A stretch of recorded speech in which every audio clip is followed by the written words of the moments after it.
Dnešný deň mi bohužiaľ ušiel rýchlejšie, než by som očakával. To je deň 30, čo vytváram hru ako maturitný projekt. Dnešok som celý venoval natáčaniu a strihaniu videa na YouTube. Môžete si ho pozrieť v linku v bio. Budem vďačný. Ukazujem v ňom, ako začať s game developmentom, vysvetľujem základy Unity a C#, ukazujem nový input systém v Unity a riadok poriadku vysvetľujem môj kód na pohyb postavy. Ako objektívne, naozaj dobré video. Ľutujem, že také niečo nebolo, keď som sa ja učil game development.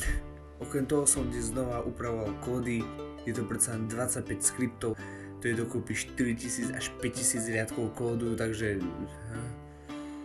Ale prekonali sme dnes 700 sledovateľov na TikToku, takže veľmi vám všetkým ďakujem. Na YouTube sme prekonali 50 odoberateľov, tam dúfam, že to pôjde hore. A na Instagrame som v Disco k 500, takže určite sledujte, určite odoberajte, určite lajkujte, komentujte všetko toto. Za všetko som vám vďačný. Ďakujem.